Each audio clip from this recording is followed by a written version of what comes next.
हमने अभी तक किया है कि अगर हमारे पास सेंटर ऑफ मास को करके रिवाइज करना था कि अगर हमें position vector of centre of मास दिया है इंडिविजुअल पार्टिकल्स का, तो अगर सिस्टम का सेंटर ऑफ मास निकालना है तो we will use this formula m1r1 plus m2r2 plus mnrn upon sum of all the masses. Similarly, अगर हम x y z coordinates निकाल लेंगे पार्टिकल्स के, तो you can find the x y and z coordinates of center of mass using these formula की summation mi xi upon summation mi या summation mi yi upon summation mi. Basic जो इस पे question आएंगे आपको, एक तो सिंपल होता है सेंटर ऑफ मास बताना है, सेमी सर्कुलर रिंग का क्या होगा, सेमी सर्कुलर डिस्क का क्या होगा, वो सारी डेरिवेशंस आपने कर रखी हैं.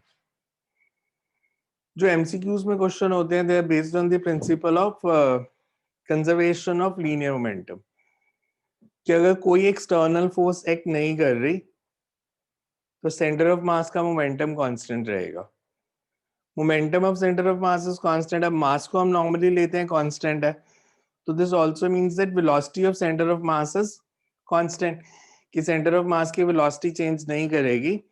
अगर सिस्टम रेस्ट पे initial velocity of centre of mass 0 है, तो final velocity of centre of mass भी 0 होगी अगर एक्सटर्नल फोर्स नहीं एक्ट कर दी. Now when we say that centre of mass अपनी पोजीशन चेंज नहीं करेगा अगर एक्सटर्नल फोर्स नहीं लग रही, तो this also means that if initially center of mass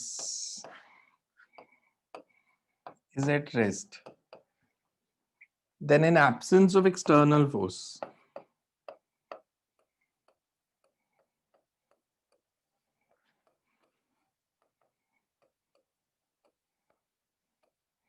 it will not change its position.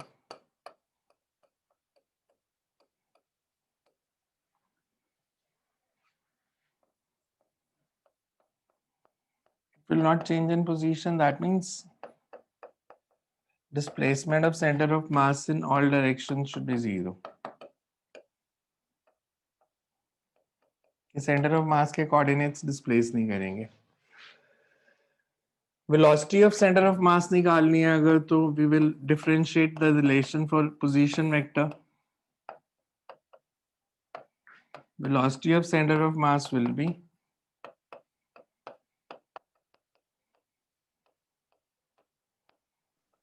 upon sum of all the masses, and acceleration of center of masses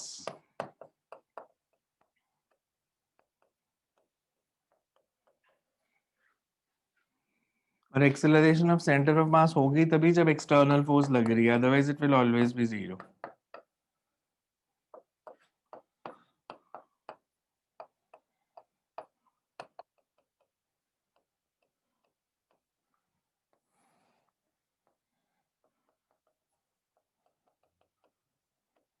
We say if no external force act, ACM will be 0. External मतलब जिस भी system के बाहर से जो force लगेगी.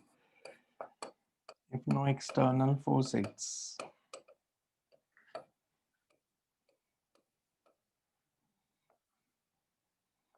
acceleration of center of mass will be 0. So these are the basic concepts जिस पे क्वेश्चन आएंगे. सेंटर ऑफ मास आपको याद रखने पड़ेंगे जो भी हमने ड्राइव किए थे, चाहे वो ट्रायंगुलर वेज है, सेमी सर्कुलर डिस्क है, सेमी सर्कुलर आर्क है, हेमीस्फीयर है. सो इन सबके सेंटर ऑफ मास याद रखने पड़ेंगे because then you can directly solve. 3-4 types of question है जो आते हैं. सबसे कॉमन जो क्वेश्चन इसमें आता है that is cut out portion. Cut out portion का मतलब है कि पूरी बॉडी में से एक छोटा पार्ट हमने रिमूव कर दिया, तो जो रिमेनिंग पार्ट बचा उसका सेंटर ऑफ मास बताना है कहाँ पे है. That is one type of question. Second type of question जो होते हैं that is about the displacement of plank. Plank problems जिनको हम बोलते हैं कि प्लैंक के ऊपर सम पर्सन आर स्टैंडिंग, दोनों मूव करते हैं, तो हमें नेट डिस्प्लेसमेंट ऑफ प्लैंक बतानी है, या डिस्प्लेसमेंट ऑफ प्लैंक ऑलरेडी दी है. अब उसमें वेरिएशन हो सकती है. प्लैंक इनिशियली रेस्ट पे भी हो सकता है और प्लैंक इनिशियली मूविंग भी हो सकता है. प्लैंक के ऊपर there can be one person, plank के ऊपर there can be two person और more than two person also. So plank problems आती हैं जहां पे हम मोमेंटम का यूज करेंगे, momentum of centre of mass. फिर एक आती है स्प्रिंग प्रॉब्लम, जहां पे आपने इंस्टेंटेनियस इंपल्स दी तो हमने बताना है मैक्सिमम पोटेंशियल एनर्जी कितनी स्टोर हो सकती है, मैक्सिमम एक्सपेंशन ऑफ स्प्रिंग कितनी हो सकती है.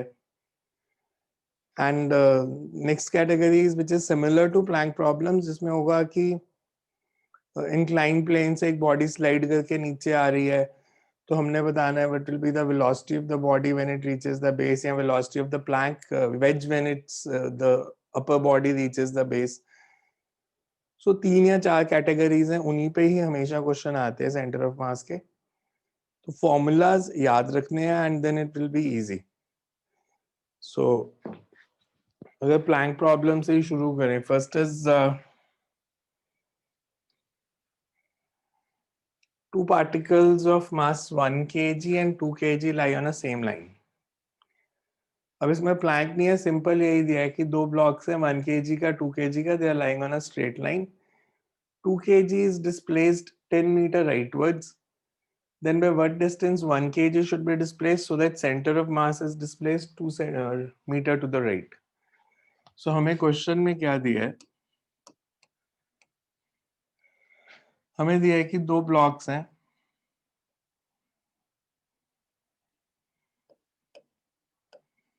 One kg and 2 kg, and they are separated. 2 kg is displaced. इसका सेंटर ऑफ मास मान लो यहाँ पे कहीं पे है, 20 towards. If 2 kg is displaced towards right, इसको हमने 10 मीटर डिस्प्लेस किया, it moves from A to A dash. हमने बताना है B को कितना डिस्प्लेस करें so that the center of mass moves 2 meter to the right. कि सेंटर ऑफ मास यहाँ पे आ जाए P1 dash पे. ठीक है, ऐसी प्रॉब्लम्स हमने पहले की हुई हैं, बिल्कुल सिंपल कंसेप्ट है. सेंटर ऑफ मास को हम लिखते हैं XCM बिकॉज सिर्फ x कोऑर्डिनेट की जरूरत है. M1 x1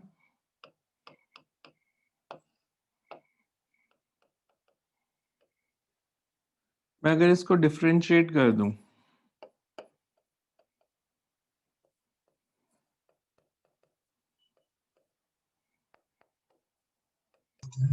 So it's a minus 40 left.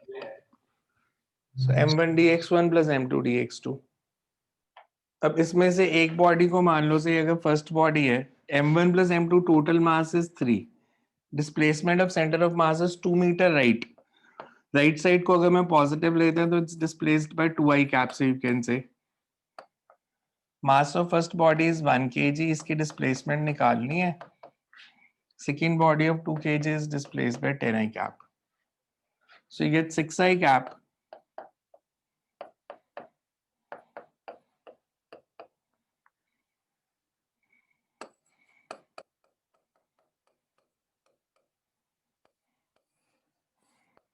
So that means 1 kg mass should be displaced by 14 meter towards left.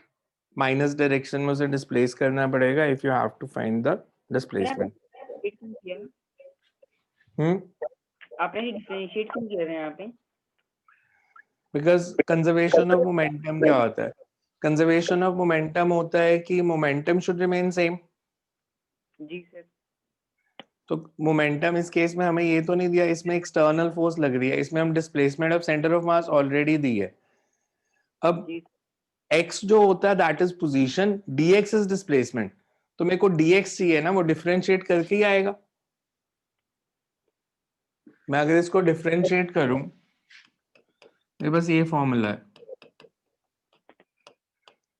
मैं इसको डिफरेंशिएट कर दूं with respect to time, you can say this would be m1 plus m2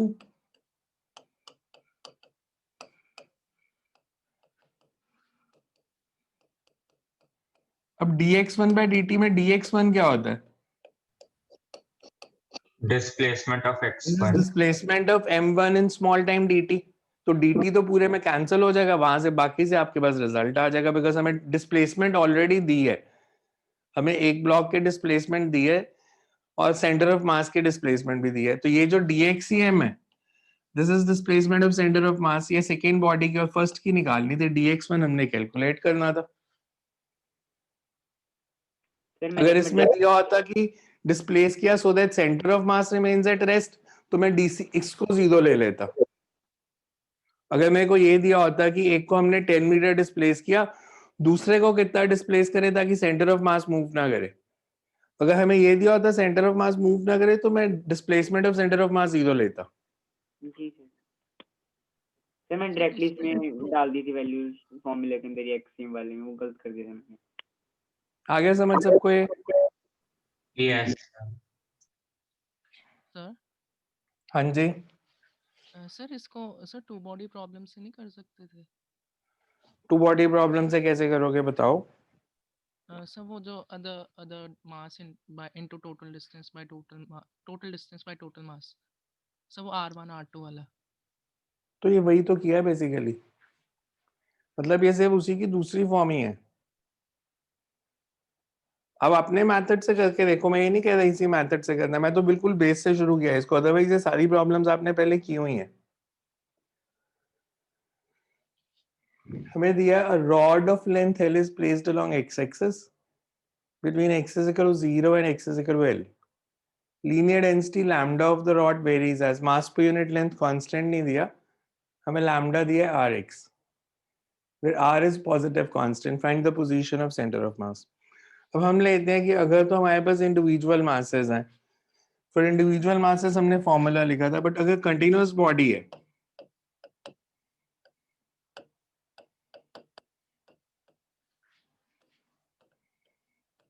तो x coordinate of center of mass is given by integration of x dm over integration of dm. हमारे को दिया है कि एक rod it's placed along x axis,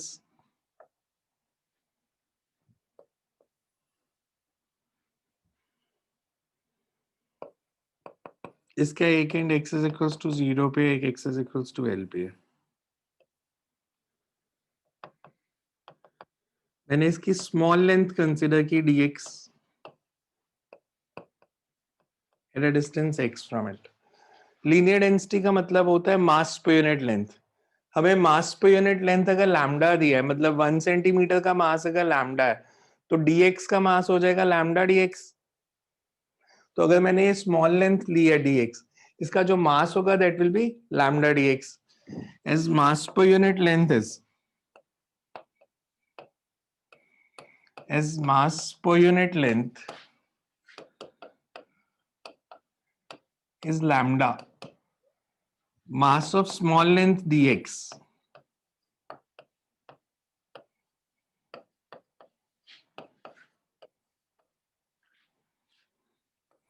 is dm is equals to lambda dx, and lambda हमारे को दिया it's rx dx। dm की वैल्यू निकाल ली, इस फॉर्मूला में पुट कर दो, तो coordinate of centre of mass is x into dm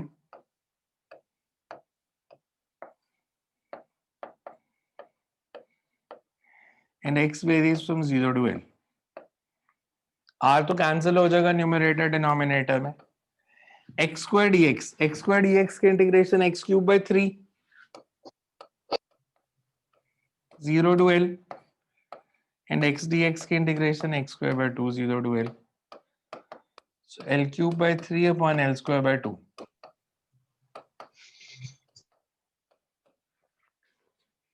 so 2 by 3L। यही क्वेश्चन इस साल जेई मेंस में आया था, सिर्फ लैम्डा की वैल्यू rx की जगह a plus bx दी थी उन्होंने, कि लैम्डा को rx की जगह a plus bx लेके सॉल्व करना था, एग्जैक्ट सेम मेथड से सॉल्व करना था, सिर्फ लैम्डा डिफरेंट दिया था। क्लियर है? Yes. Yes sir. Cut out portion हमें दिया है कि find out the position of center of mass of the uniform lamina as shown। तो यूनिफॉर्म लैमिना में से हमने ये रिमूव कर दिया एक पार्ट ऑफ रेडियस r, तो हमने बताना है जो बाकी पोर्शन बच गया उसका सेंटर ऑफ मास कहाँ पे होगा। सर ये स्क्वायर है, ये जो लामिना है? जो देना था वो फिगर में दे दिया।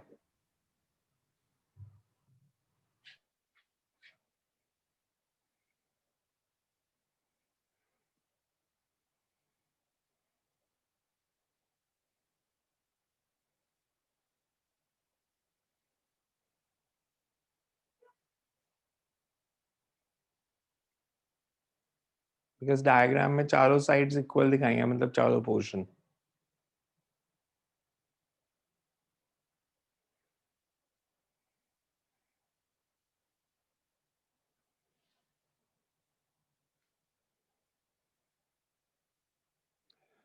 मैं अगर आपसे पूछूं कंबाइंड सेंटर ऑफ मास कहाँ पे होगा, अगर ये पार्ट रिमूव ना किया होता तो combined centre of mass should be at the region, centre पे ही होगा। तो हमने रिमेनिंग पार्ट का बताना है कहाँ पे होगा।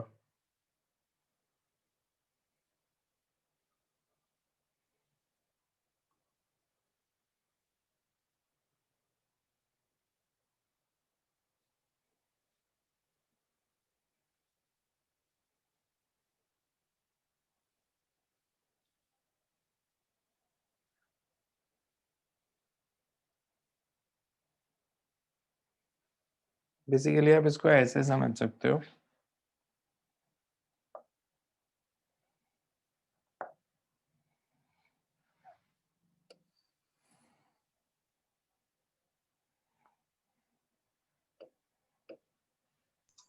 पाई are by 16 minus pi. Answer पता नहीं, मेरे को भी देखता हूँ।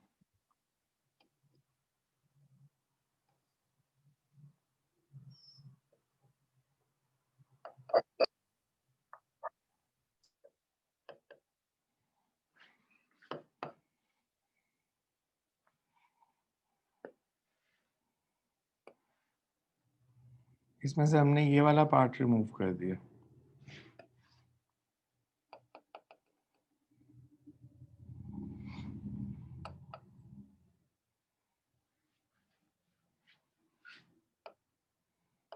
इसका सेंटर ऑफ मास यहीं पे होगा।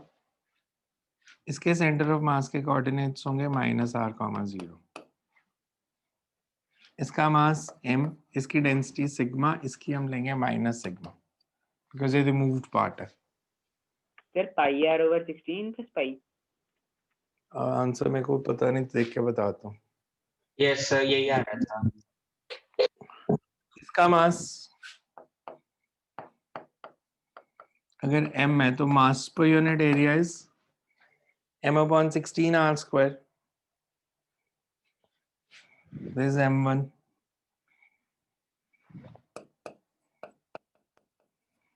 ये जो पार्ट है इसका मास होगा mass per unit area into area.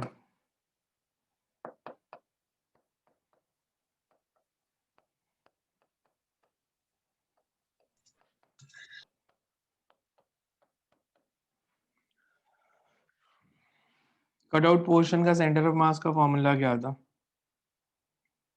Because x coordinate ही चाहिए।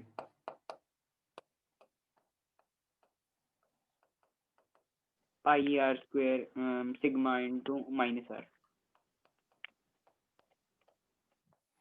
डिनोमिनेटर में क्या करूं? m1 + m2, m1 - m2। Minus.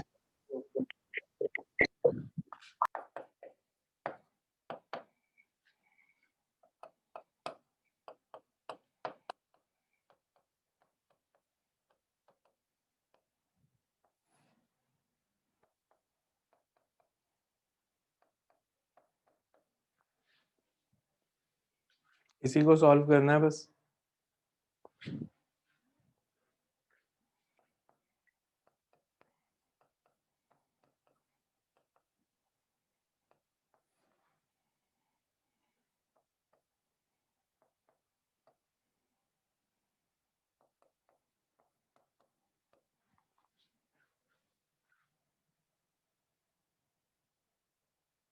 देखो आंसर क्या आ रहा है।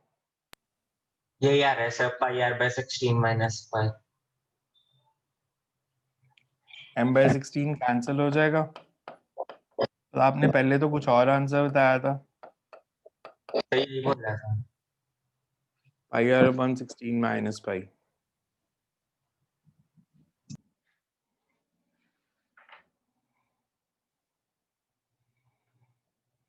Next to right. बिकॉज हमें टोटल मास एज्यूम करना है, फिर हम रिमेनिंग पार्ट का मास निकालेंगे कि जो पार्ट रिमूव किया है, जो रिमूव किया उसको m2 ले लेंगे और फिर ये फॉर्मूला होता है.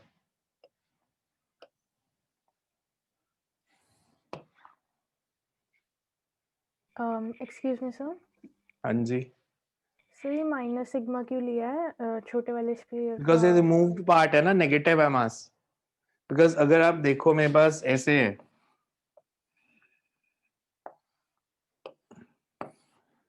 ये पार्ट बीच में से खाली है, तो मैंने पहले पूरे का मास ले लिया m, फिर इसका पार्ट माइनस कर दिया, तो ये या इस रीजन में क्या हो गया, मतलब जितना पॉजिटिव मास है उतना ही नेगेटिव है, मतलब ये रीजन खाली है. बिकॉज जब हमने पूरी स्क्वायर शीट ली थी तो इस पोर्शन का पॉजिटिव मास लिया था, सर्कुलर वाले पार्ट का, फिर उसमें से सर्कल का मास ही माइनस कर दिया, तो वो रिमेनिंग मास आ जाएगा ना हमारे पास. दूसरा मेथड इसमें क्या होता है, बिकॉज इसका एक और मेथड भी किया था कट आउट पोर्शन का, कोऑर्डिनेट्स लेके. कोऑर्डिनेट्स लेके, सो वैसे करके देखोगे तो भी सेम आएगा. Next two right. Two blocks, question लिखो, two blocks of mass m are connected by unstretched spring are connected by unstretched spring, and a system is kept at rest on a smooth horizontal surface. System is kept at rest on a smooth horizontal surface. Sir एक बार stretched की बात repeat कर दूं. Two blocks of equal mass m are connected by unstretched spring, and the system is kept on smooth horizontal surface. A constant horizontal force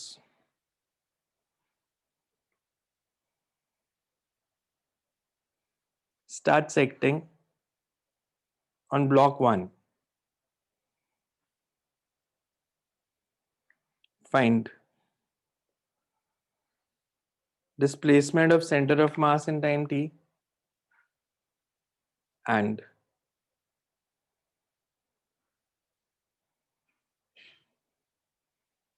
if x naught is the extension of spring at that instant, find displacement of the two blocks.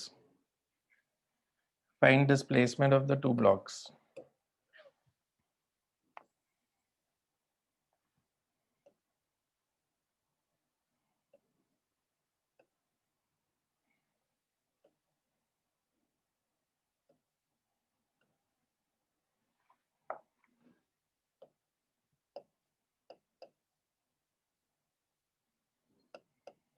Friction नहीं है अभी, simple case है, friction is absent,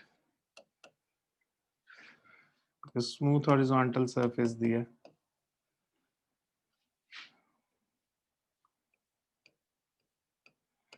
An external force F acts on the first block. दोनों का mass same है.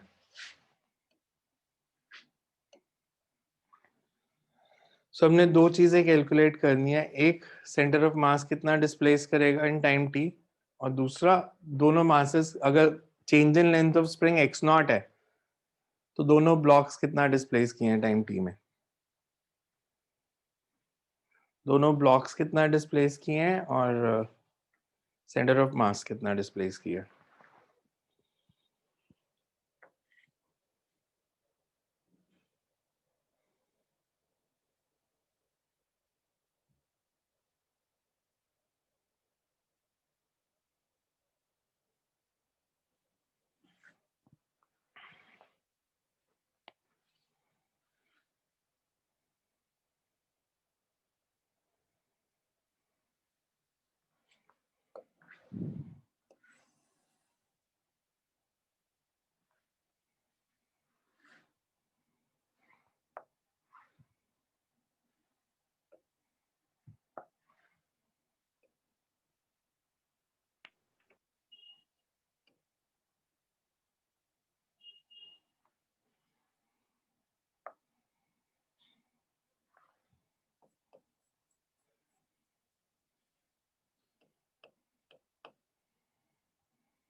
सो अगर length of spring x not बड़ी है तो x1 x2 कितना होगा और सेंटर ऑफ मास की डिस्प्लेसमेंट कितनी होगी? सर सेंटर ऑफ मास की displacement ft² by 4m। ft²/4m। ठीक है।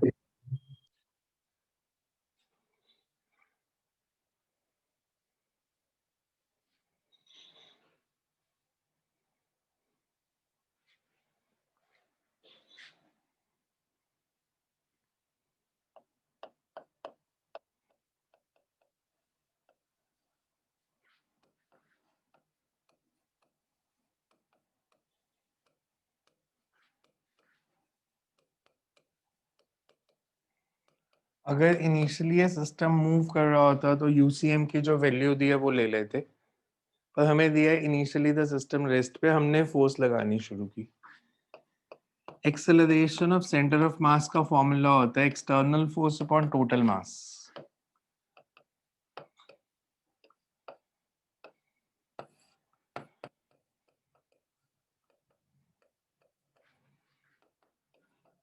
Total mass is 2m। हमने ये फॉर्मूला लिखा था एक, total mass into ACM.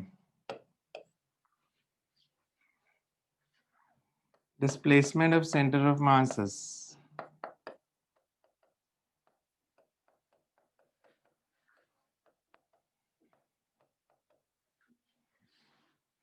UCM 0 है,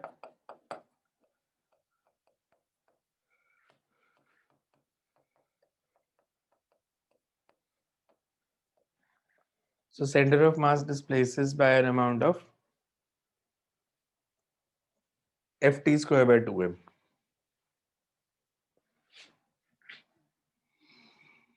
अच्छा मेरे को ये डायग्राम देख के बताओ,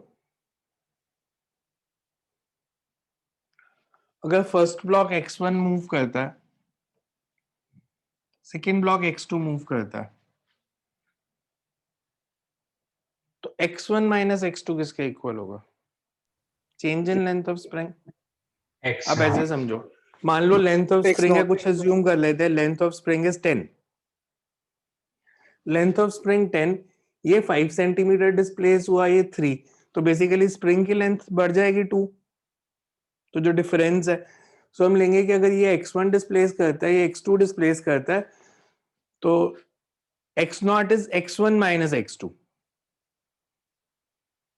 और दूसरा हमारे पास एक फॉर्मूला है, XEM is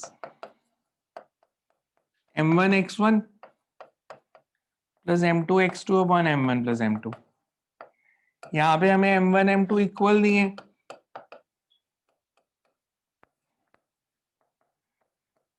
means XEM is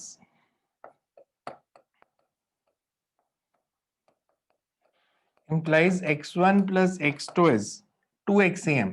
2XEM is ft²/2m. Also, if x0 is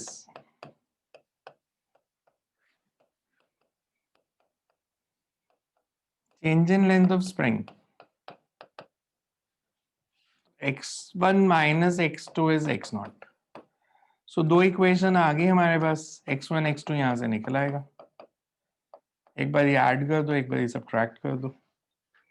x1 minus x2 भी पता है, x1 plus x2 भी पता है, so you can find the value of x1 and x2। Method देखो समझ में आ रहा है या नहीं आ रहा? मेथड में किसी को डाउट है तो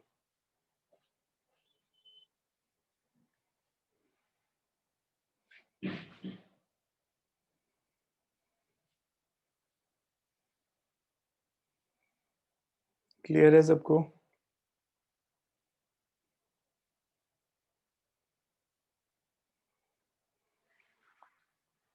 Then you read next.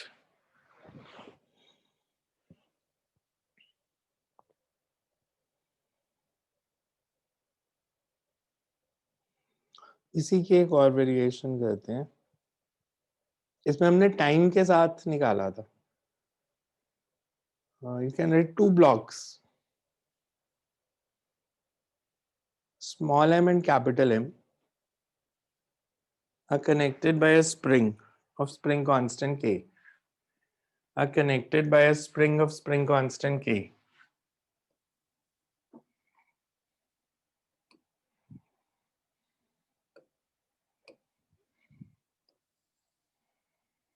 A constant horizontal force X. A constant horizontal force X.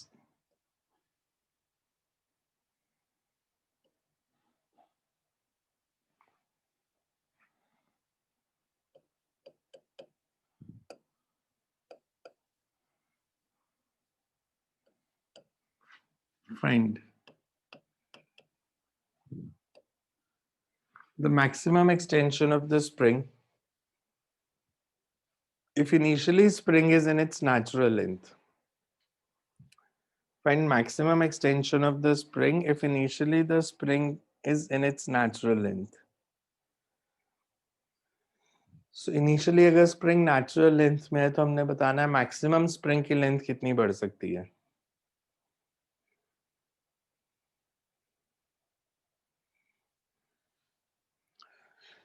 मेरे को पहले लॉजिक बता दो इसका क्या था. मैक्सिमम एक्सटेंशन ऑफ स्प्रिंग कब होगी?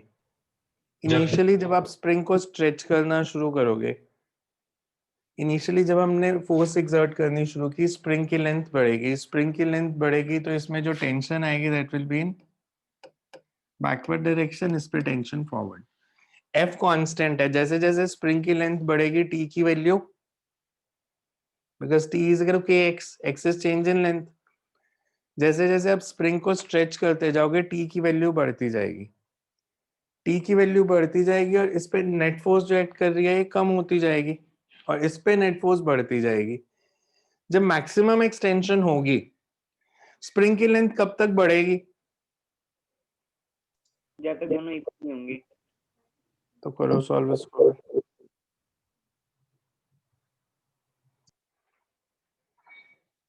ऐसा क्वेश्चन किया हुआ है पहले भी. Solve it.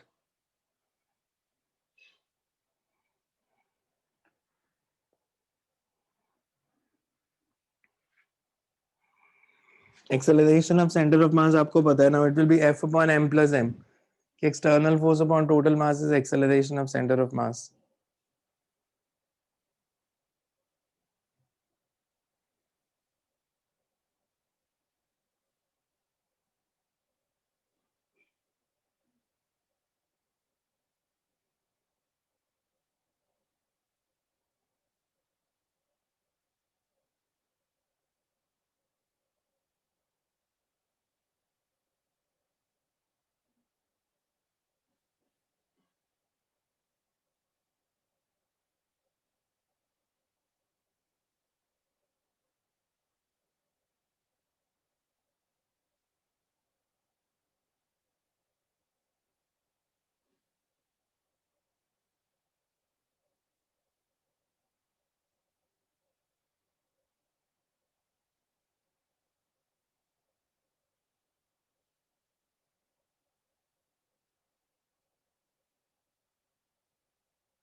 दो मेथड से कर सकते हो. सेंट्रोइडल फ्रेम में भी सॉल्व कर सकते हो और ग्राउंड फ्रेम में भी सॉल्व कर सकते हो.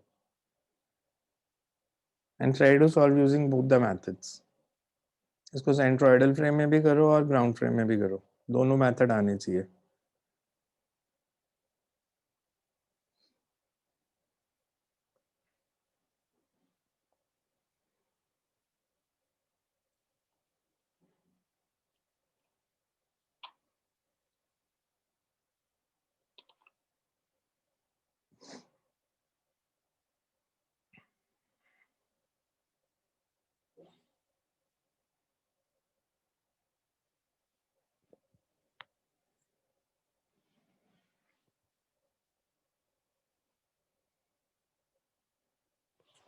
कंसेप्ट लिख लो पहले ऊपर, then you can keep on solving.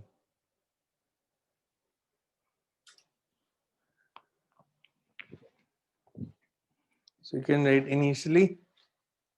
initially when external force is applied.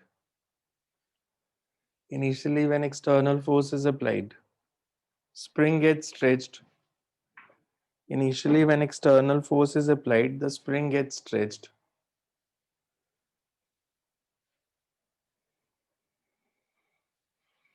And tension in the spring and tension in the spring dwells.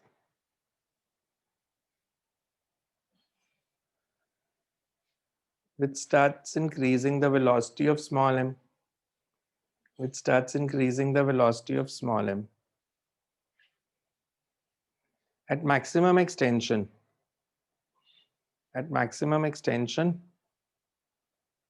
both the blocks are moving with same velocity. Both the blocks are moving with the same velocity, which is equal to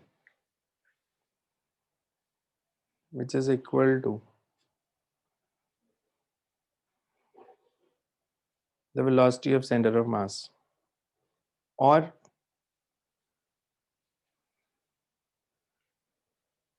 if we solve in centroidal frame,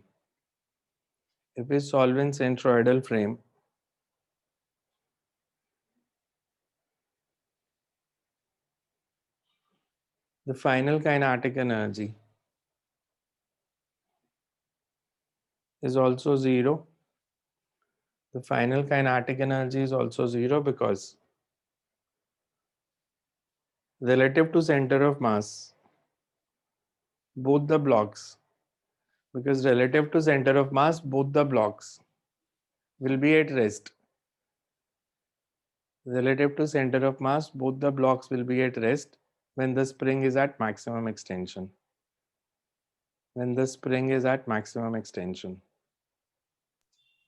sir ये दोबारा explain कर दो, वो rest पे कैसे थे, याद नहीं आ रहा। जैसे हमने क्या कहा था कि इसकी जो मैक्सिमम एक्सटेंशन होगी, दोनों ब्लॉक सेम वेलोसिटी से मूव कर रहे होंगे यस सर, और ये वो तो वेलोसिटी वही होगी जो सेंटर ऑफ मास की वेलोसिटी है। तो बेसिकली जब मैक्सिमम एक्सटेंशन होगी, हमारा डायग्राम कैसे बनेगा? जब मैक्सिमम एक्सटेंशन होगी तो it will be like this.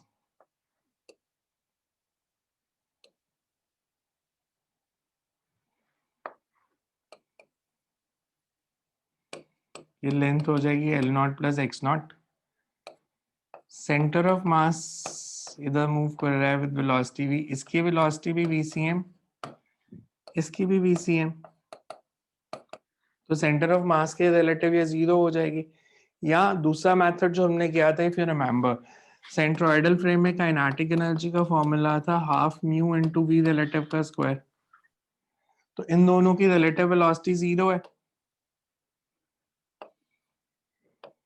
Because दोनों एक ही वेलोसिटी से मूव कर रहे हैं।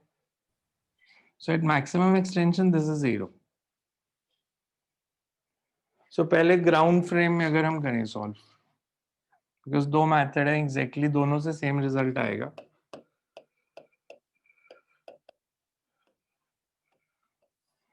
पहले इसको ग्राउंड फ्रेम में सॉल्व करो। हमें एक्सेलरेशन ऑफ सेंटर ऑफ मास पता है, एक्सटर्नल फोर्स अपॉन टोटल मास। इनिशियली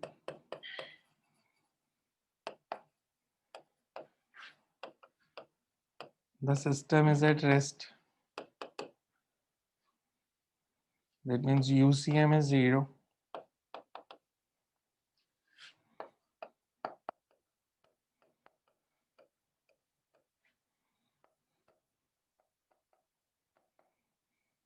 इसको v स्क्वायर भी लिख सकते हो।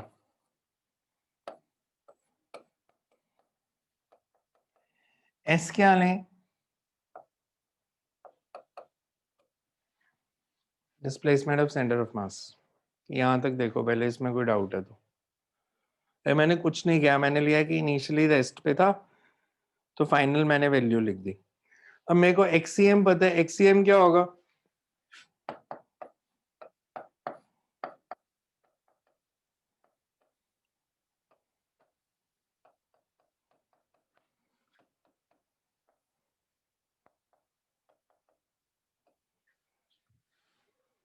So you get v square is equals to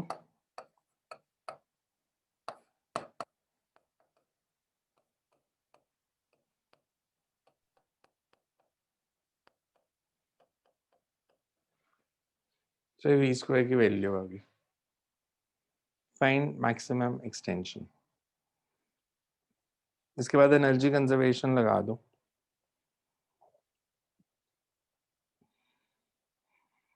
energy conservation. इसको वेलोसिटी मिली क्यों सेंटर ऑफ मास को?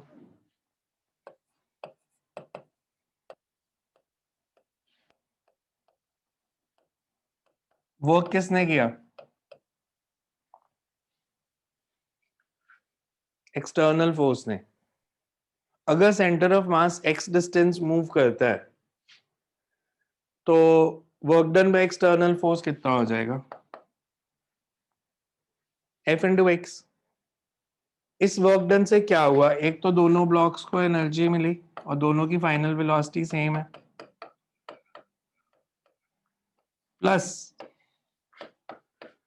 स्प्रिंग स्ट्रेच हो गया।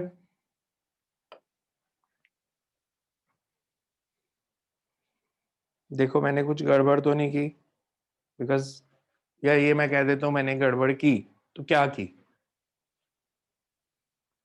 ये क्या है? x यहाँ पे, elongation of spring. यहाँ पे x आना चाहिए या कुछ और आना चाहिए? यहाँ पे work done f into elongation of spring होगी या कुछ और होगा? f इंटू क्या करूं? x1 माइनस f किस पे एक्ट की थी फोर्स? M ब्लॉक पे m M ब्लॉक block। कितना डिस्प्लेस किया? Capital M। x2 किया सर। x2। इसको मैं ऐसे भी लिख सकता हूं,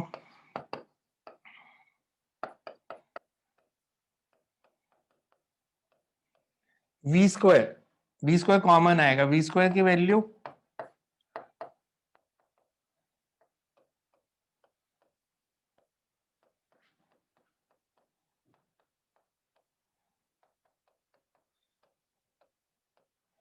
ये देखो, ये स्टेप समझ आ रहा?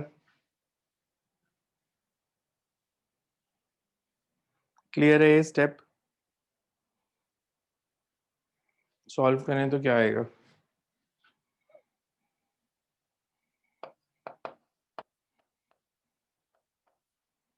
हाफ एंड ये कैंसिल हो जाएगा, ये कैंसिल हो गया,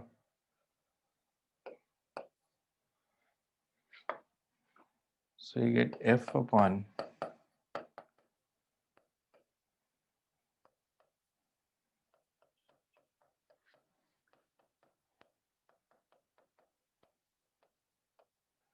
हाफ की एक्स स्क्वायर। एलसीएम ले लो इसका, f कॉमन ले लेते हैं,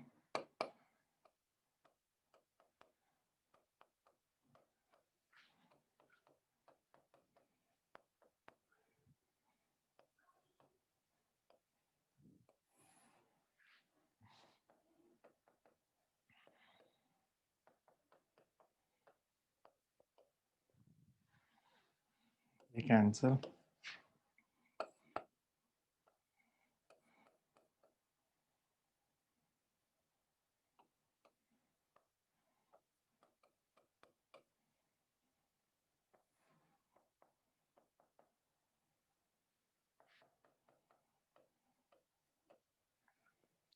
x2 माइनस x1 किसके इक्वल है? X x। X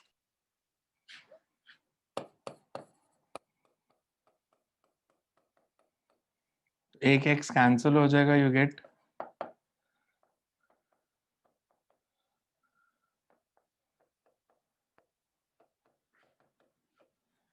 implies x is equals to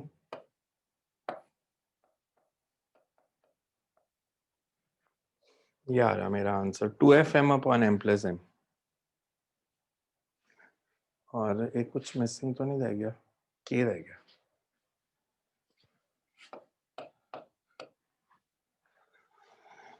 देखो पहले ग्राउंड फ्रेम में समझ आया? ग्राउंड फ्रेम में कैसे किया कि हमने पहले वेलोसिटी निकाली, वेलोसिटी ऑफ सेंटर ऑफ मास। दोबारा से देख लो एक बारी सारे स्टेप।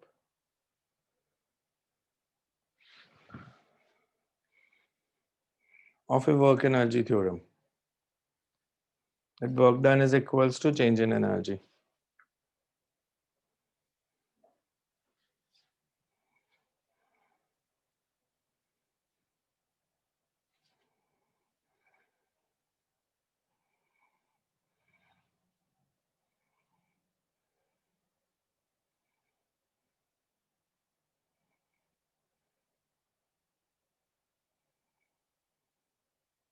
क्लियर है ये method?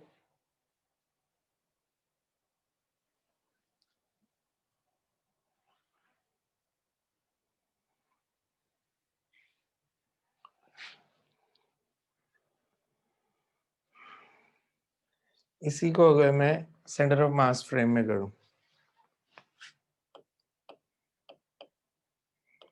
Centre of mass frame accelerated है या नहीं है? सेंटर ऑफ मास एक्सेलरेट कर रहा है बिकॉज एक्सटर्नल फोर्स लग रही है।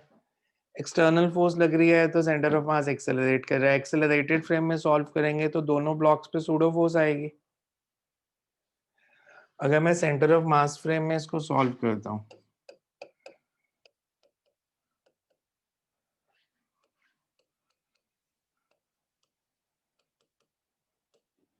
therefore to solve in non-inertial frame,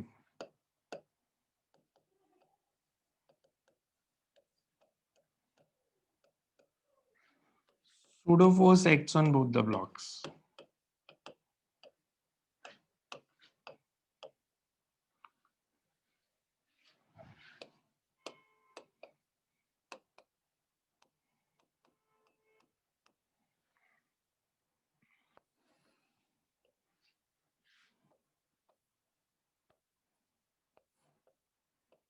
Because center of mass आगे एक्सेलरेट करेगा towards right,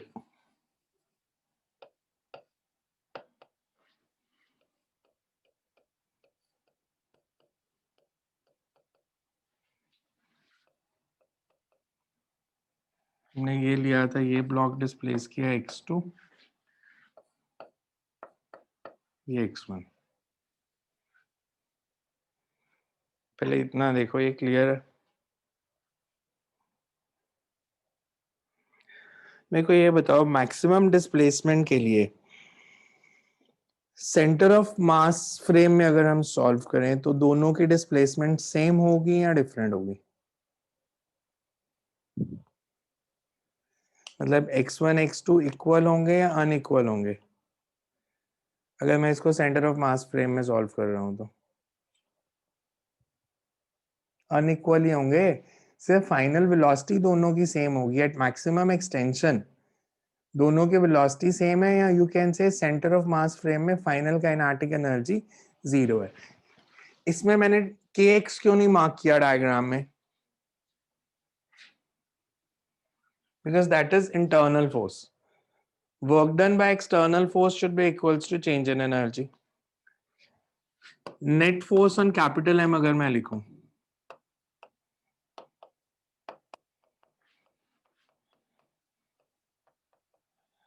ACM की वैल्यू पुट कर दो,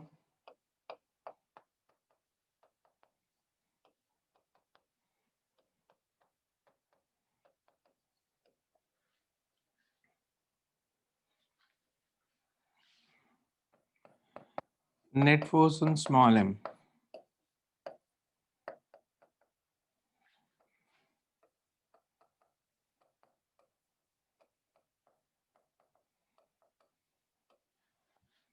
दोनों में फर्क क्या है? फोर्स तो सेम एक्ट कर रही है पर डायरेक्शन ऑपोजिट है।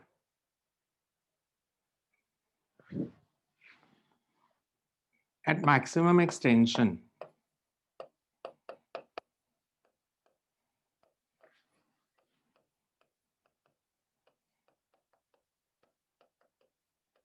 दोनों की वेलोसिटी वही है जो सेंटर ऑफ मास की है।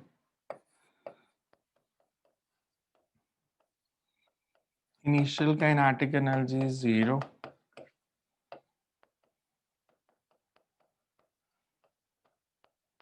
this is also 0.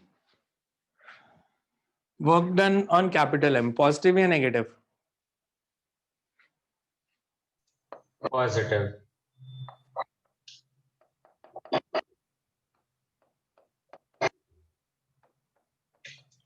और small m पे work done negative, and this should be equals to,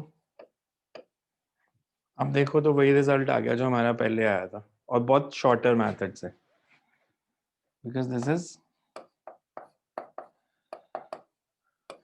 और x2 माइनस x1 को x ले लोगे, and you get the same result.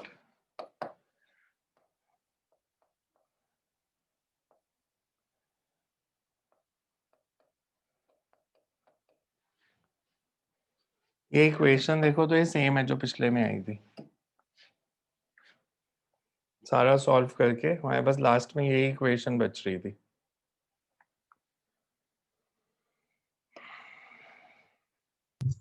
Sir इसमें रिड्यूस्ड मास सिस्टम यूज कर सकते हैं? रिड्यूस मास ही तो लिया मैंने फाइनल काइनेटिक एनर्जी निकालने के लिए, इसीलिए तो इसको जीरो लिया। Half mu into v relative, mu is reduced mass only. Yes sir. So ये बेटर मेथड है एमसीक्यूज में वैसे भी, बिकॉज आपके पास टाइम कम होगा। ये देखने में लेंथी लगते हैं पर पेपर में बिकॉज आपको डेटा दिया होगा, मतलब स्मॉल एम कैपिटल एम की वैल्यू दी होगी, एफ की वैल्यू दी होगी, तो कैलकुलेशन थोड़ी फास्ट होती है जब डेटा दिया होता है। जहाँ पे वेरिएबल्स लेके सॉल्व करे तो वो देखने में टफ लगने लग जाता है।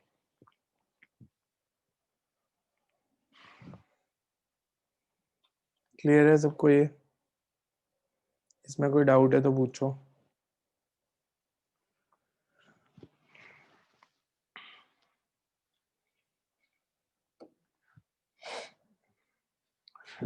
Inside a smooth spherical shell of radius capital R, a ball of same mass is released from the position as shown.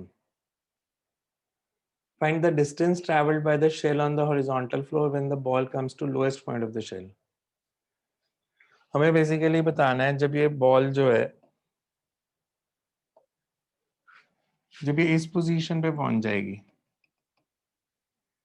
तो शेल कितना डिस्प्लेस होगा। सर डायग्राम क्लियर नहीं है, थोड़ा सा इसको जूम कर दो।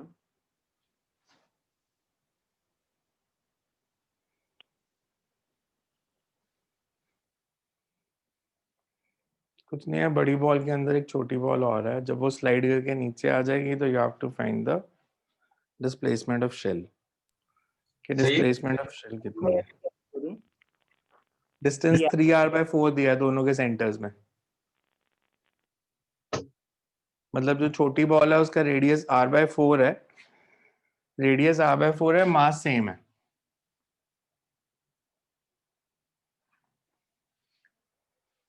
रेडियस r/4 है और मास सेम है।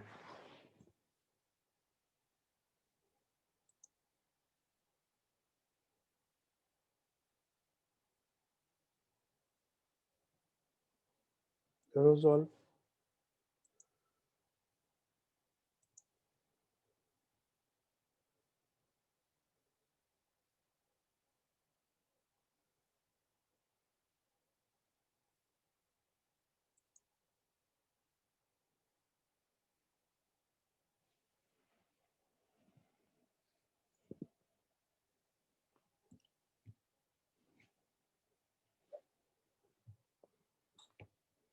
बेसिकली हॉरिजॉन्टल डायरेक्शन में कोई फोर्स नहीं लग रही, एक्सटर्नल फोर्स, तो horizontal displacement of centre of mass should B 0। कुछ है नहीं, सिर्फ डायग्राम ही ऐसा है, but otherwise it's a very easy question.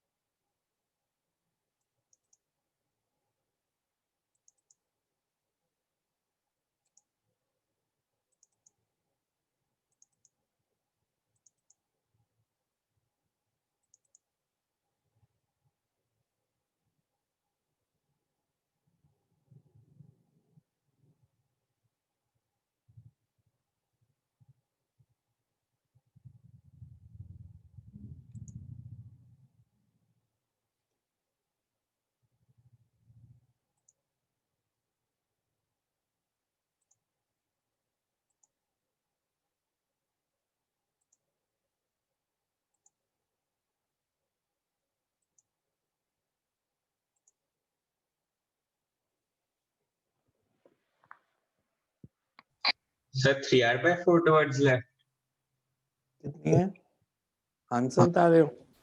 Just sir मेरा भी यही आया था सर, 3r/4 नेगेटिव डायरेक्शन में, उसके अपोजिट। गलत है, 3r/4।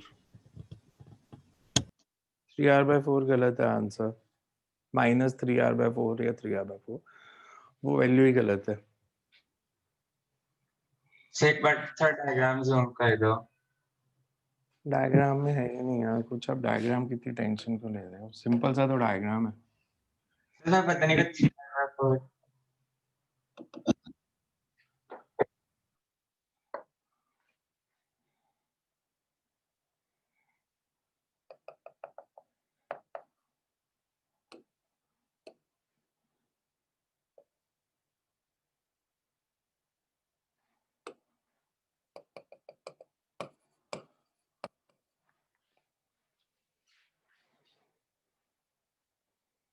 Three R by four distance है सेंटर ऑफ मास से C1 C2 के बीच में।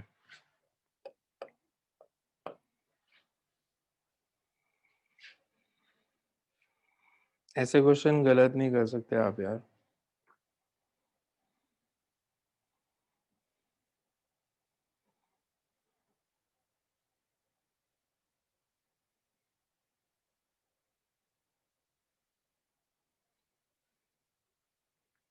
मेरे को ये बताओ, जब बॉल नीचे आएगी तो शेल हॉरिजॉन्टली डिस्प्लेस होगा या लेफ्ट साइड या राइट साइड?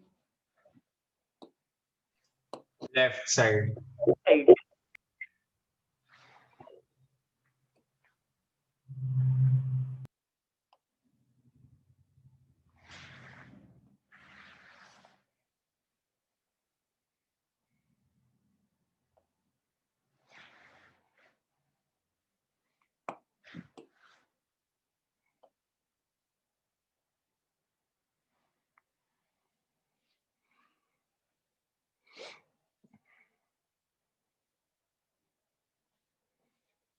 इसका सेंटर एक्स डिस्टेंस डिस्प्लेस हो गया।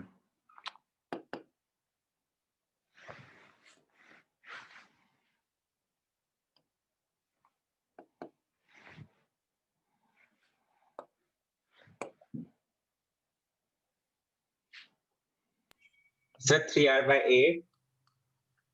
3r/8 बिकॉज कंसेप्ट लिखेंगे, पहले कंसेप्ट लिख लो।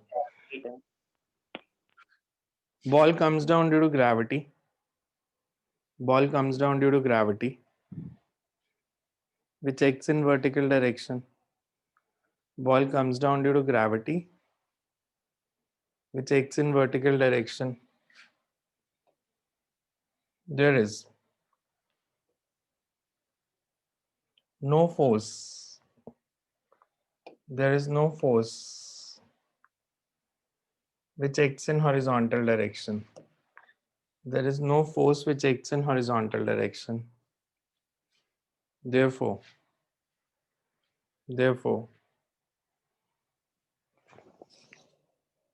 displacement of center of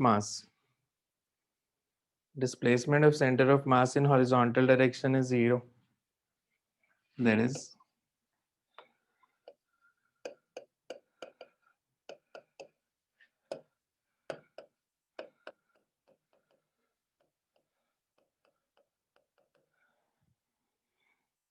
sphere displaces, you can write, if the ball comes down and shell moves back by distance x. If ball comes down and shell moves back by distance x, then net horizontal displacement of the ball is 3r/4 minus x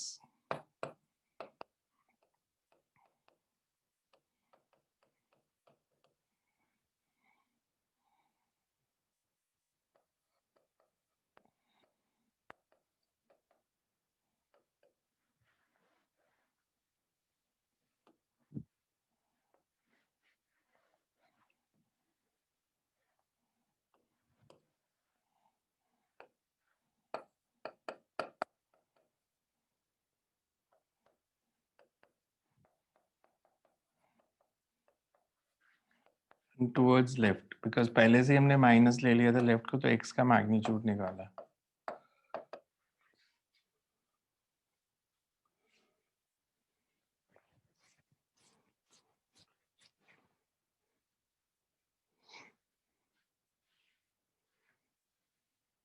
clear है सबको?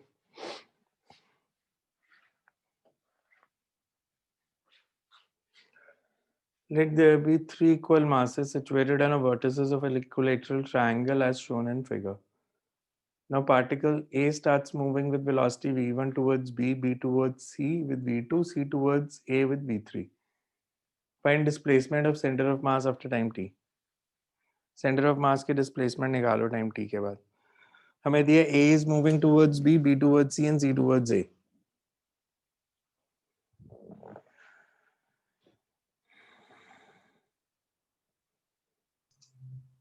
तो ये वो वाला है कि जैसे हमेशा वो डॉग एंड कैट जैसे हर टाइम वो है तो वही, बट आप उसको सॉल्व कैसे करोगे? अगर इंटीग्रेशन में फंस जाओगे वैसे करने की सोचोगे तो. आप मेरे को इसकी initial velocity of centre of मास निकाल के बताओ कितनी है. इक्विलेटरल ट्रायंगल है. Find initial velocity of centre of mass.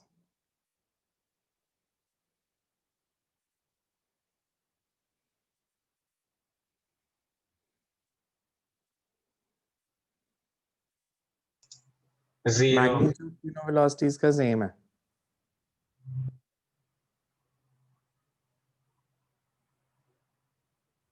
Sir zero आ रहा है क्यों? सर वो कंप्लीट ट्रायंगल बन जाएगा और वो वेक्टर कंपोनेंट सारे हो जाएंगे। ये सब वेक्टर ऑफ एडिशन लगाओ तो वो कंप्लीट ट्रायंगल बन जाएगा क्लोज लूप। तो initial velocity of centre of mass 0 है. अगर velocity of centre of mass 0 है तो कोई एक्सटर्नल फोर्स एक्ट कर रही है? No sir external force act नहीं कर रही. That means acceleration of centre of mass zero displacement 0. और डिस्प्लेसमेंट भी 0.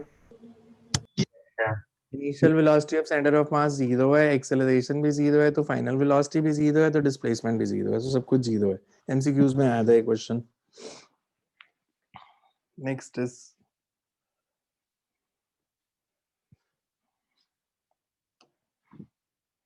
ये किया हुआ क्वेश्चन पहले कि नहीं किया हुआ? In the figure shown, a wedge of mass capital M has a semicircular groove at particle of mass m by 2 is released from A. It slides down on a smooth circular track and starts climbing on the right face. Find the maximum velocity of wedge during the process. Sir पता नहीं focus खराब हो गया देख नहीं रहा question. ये sir question clear नहीं है।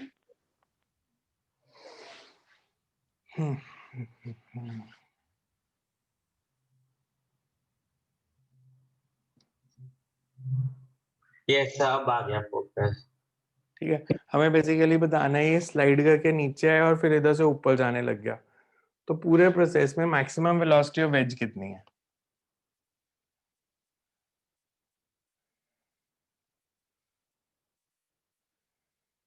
Find maximum velocity of wedge in the whole process.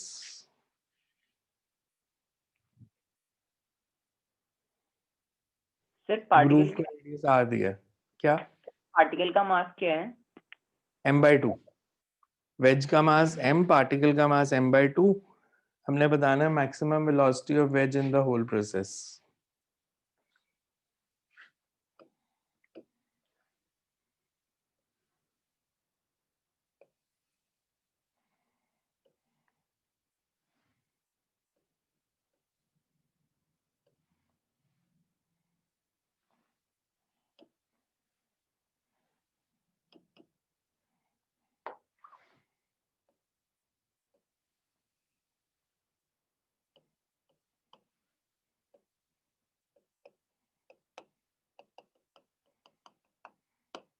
Point mass लेके सॉल्व करना है इसको. स्लाइड करके नीचे है और राइट साइड से ऊपर जाने लग गया. हमने बताना है maximum velocity of the wedge in the whole process.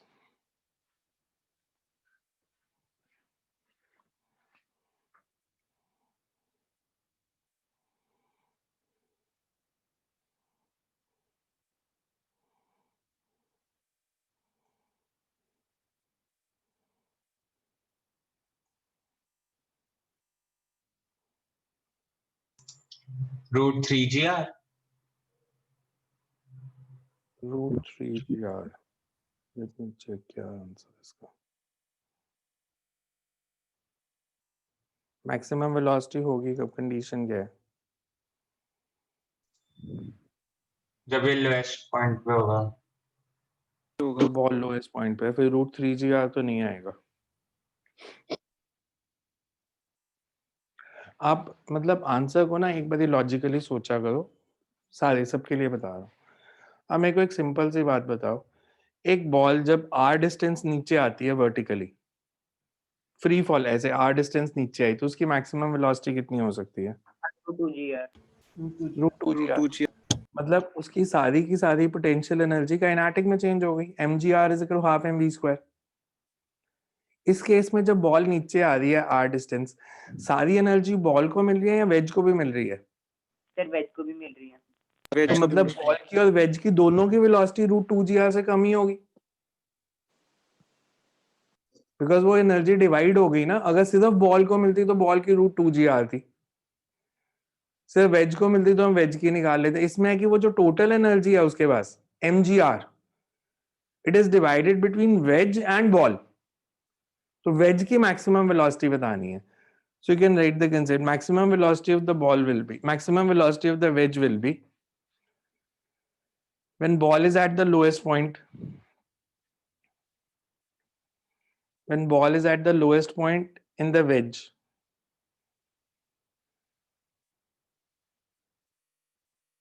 और ऐसा क्यों? जब बॉल ऊपर जानी शुरू होगी तो वेलोसिटी कम क्यों होगी?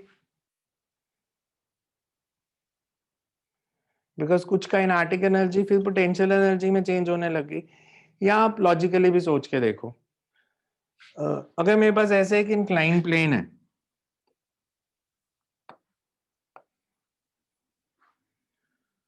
और ये से मान लो वेज का पार्ट है, वेज बॉल पे फोर्स किस डायरेक्शन में लगाएगा?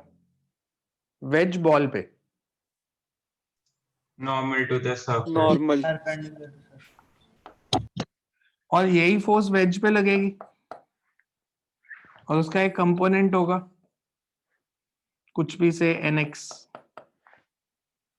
पर जब बॉल ऊपर जाना शुरू होगी,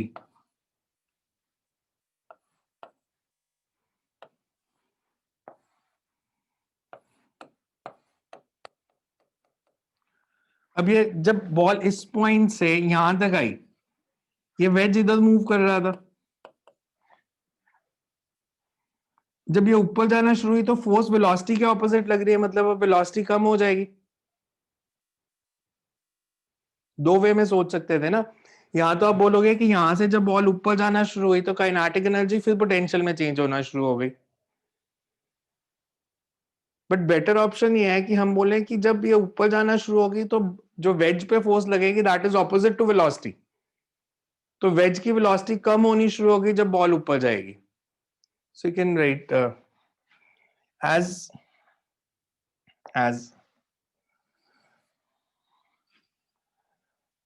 the ball comes down to the lowest position, as ball comes down to the lowest position, wedge is moving towards left,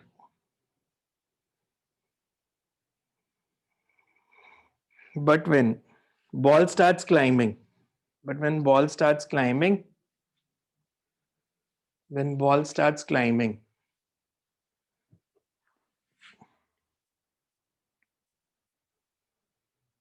the normal force on the wedge act towards right, which starts decreasing the velocity of wedge.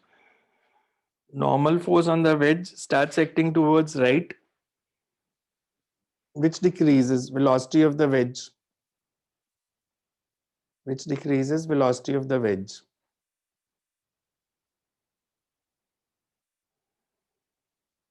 using conservation of energy,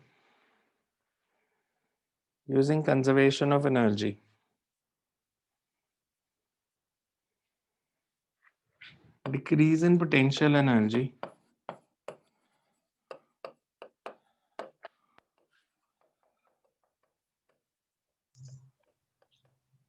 sir वो एक गलती कर दी थी, √gr/3 होना चाहिए 3gr की जगह।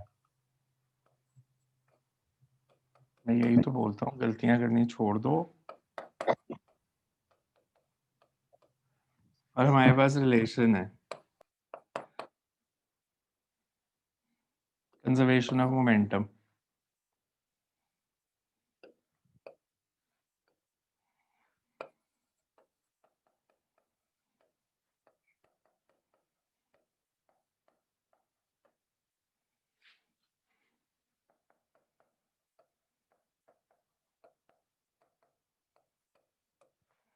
So velocity of ball is twice.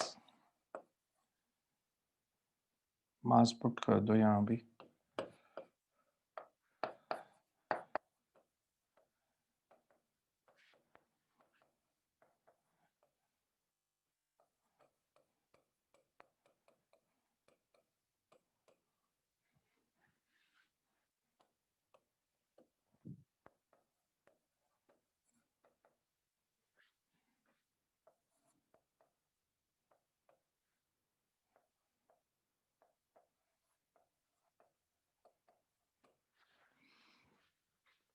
So there is the maximum velocity which wedge can have.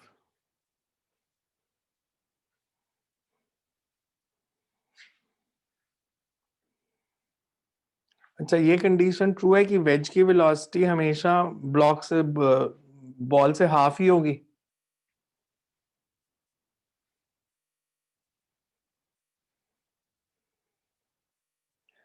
मैं इसमें ये कंक्लूड कर सकता हूं बिकॉज जैसे मैंने यहाँ पे निकाला v is equals to 2v. अगर ऑप्शन दियो कि velocity of speed of ball is twice the speed of veg, true और फॉल्स एट ऑल पॉइंट्स? सब मास पे डिपेंड करेगा. मास यही नहीं है.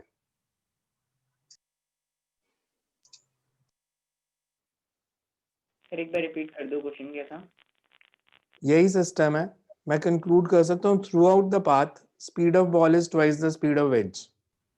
नो नहीं सर, जब वो करने लगे तो हो जाएगी. मैंने मोमेंटम कंजर्वेशन लगाया है या मोमेंटम कंजर्वेशन हॉरिजॉन्टल डायरेक्शन में लगाया? मोमेंटम कंजर्वेशन मोमेंटम इन सर हॉरिजॉन्टल वो करेगा सर वर्टिकल होगा. फोर्स लग रही है, उसकी वर्टिकल वेलोसिटी तो बढ़ेगी फिर कम होगी. सिर्फ हॉरिजॉन्टल वेलोसिटी के बारे में आप ये कंक्लूड कर सकते हो कि बॉल की जो हॉरिजॉन्टल स्पीड है वो हमेशा वेज की हॉरिजॉन्टल स्पीड से डबल होगी. We can not say about the speed because momentum is conserved in horizontal direction only. Vertical direction में मोमेंटम कंजर्व नहीं है बिकॉज वर्टिकल डायरेक्शन में एक्सटर्नल ग्रेविटेशनल फोर्स लग रही है. सो वर्टिकल डायरेक्शन की कंडीशन नहीं है. This is true for horizontal direction only. ये क्वेश्चन जेईई एडवांस में था और ये ऑप्शन थी और काफी सारे लोग गलत करके आए थे बिकॉज सॉल्व करते हुए उन्होंने निकाल लिया था कि v is equals to 2v, तो ये ऑप्शन टिक कर दी. But this is true only in horizontal direction. Vertical direction लोगे तो फिर ये कंडीशन सेटिस्फाइड नहीं है.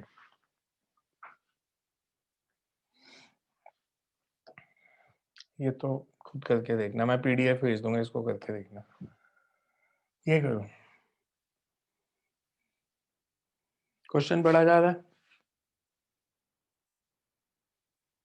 हमें दिया mister Verma and mister Mathur 50 kg and 60 kg are sitting at two extremes of a 4 meter long boat. So plank बना लेते हैं हम.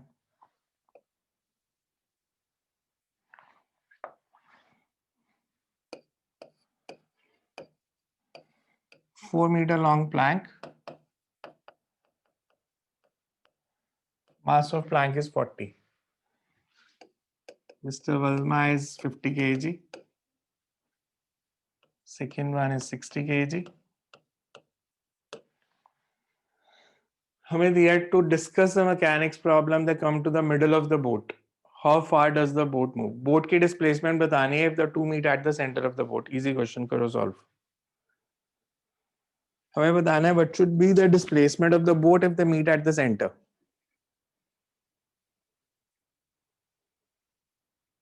अच्छा, मेरे को सिर्फ ये देख के बताओ नेट डिस्प्लेसमेंट बोट की किस तरफ होगी, right side left side? Logically right. Right. Because कौन ज्यादा डिस्प्लेस करेगा? जिसका मास ज्यादा है. तो 60 kg अगर लेफ्ट की तरफ आएगा तो बोट जो है वो राइट की साइड जाएगी. तो बोट को एक्स डिस्टेंस राइट साइड बना के डायग्राम बना लो और सॉल्व कर दो.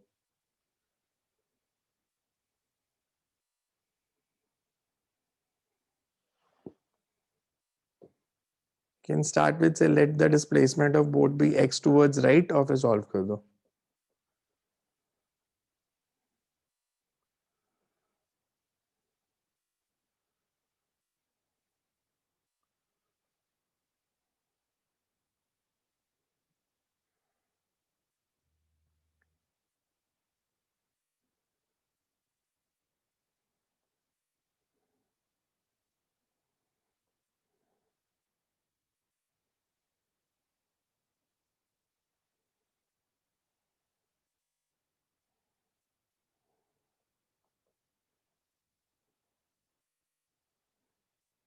सर आंसर 0.1 मीटर है। आंसर 0.1 मीटर, मतलब मैं इक्वेशन बता देता हूँ, आंसर देख लेना। हमारी इक्वेशन बनेगी 50 into 2 plus X minus 60 into 2 minus X plus 40x is equal to 0। यही बनी इक्वेशन। सर मैंने प्लस 60 लिया है। सर 2/15 आ रहा है। बिकॉज अगर मैं लूँ say both displaces by plank displaces by distance x,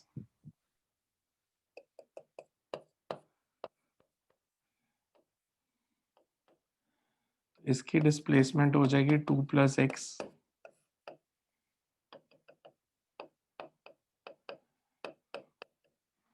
तो इक्वेशन बनेगी हमारी 50 इंटू 2 प्लस एक्स,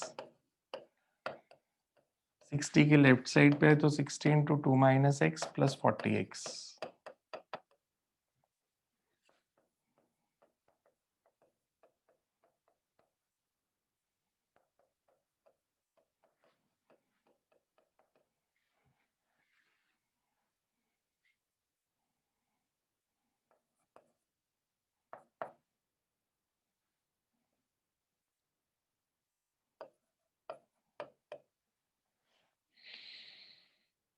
ये नहीं बन रही इक्वेशन? हाँ जी सर यही बन रही है। मेरे पास तो 2192 आ रहा है, मैं बुक का आंसर भी चेक कर देता हूँ क्या है। सर 2/15 आ रहा है इसमें। सर मेरा भी 2/15 आ रहा है। मैथ्स में देखो कुछ गड़बड़ तो नहीं की? सर यहाँ पे 60x आएगा, वहाँ पर थोड़ी सी गलती गड़बड़ हो गई थी। 60 इंटू वाला हाँ जी सर वो एक पे 120 लिखा है ना आपने, कहाँ पे? वहाँ जहाँ पे सर आपने 2x लिखा है वहाँ पे प्लस 60x आना है। सर 120 हाँ आएगा हाँ, वहाँ पर। एग्जैक्टली मैथ्स में गड़बड़ है। This should be 60x। तो फिर ये हो जाएगा 60 40 50 150।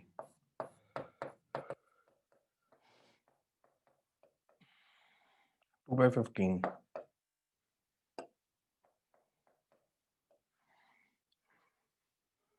ये नेक्स्ट टाइम करते हैं इसके आगे। असाइनमेंट जो मैंने सेंड की थी उसको ट्राई करना शुरू कर दो। एंड इसमें एक दो क्वेश्चन रह गए, ये पीडीएफ में आपको मैं भेज देता हूँ, उसमें से करके देखना। सो फ्राइडे को करते हैं इसके आगे फिर।